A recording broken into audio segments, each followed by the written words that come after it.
Hello everyone! Welcome back to my channel. So, ngayong araw na to po, ito na po yung final day namin kasi mamayang 12 noon is babalik na kami sa Pilipinas.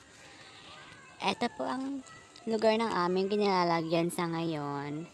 Time check, the time is 4:37 a.m. sa mga tao. Ayan po ang kaganapan namin, kami lang po ang nandito. Sa balkonahe, dalawa lang po kami ng aking kaibigan na walang iba kundi si Miss Chelsea, ang transgender. Ganon.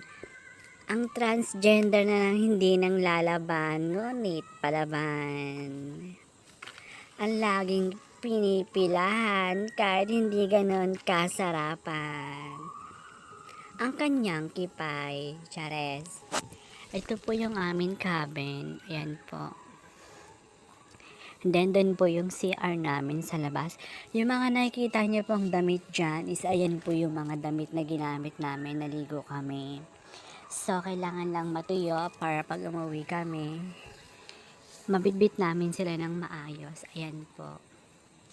Tapos, for now, nagkakape lang po kami kasi wala na pong laman. Ayan. Nakikita niyo naman pong ano na yan is ayan, dyan po ginaganap ang event dyan sa lugar na yan, diba, pasabog. Ayan. Tapos dun po yung pinupuntahan namin, dun po nagaganap ang reception. Dyan po kami kumakain pag kailangan na namin kumain. Then yun doon naman is yung pinaka main pool doon, no malaking swimming pool. Dyan po yun mga tao. Tapos yun din naman po yan, halos karamihan dyan is for mga cabin, for staycation lang siya dyan. Ganon. So, ngayon, yan lang po muna ang aking mabablog for today.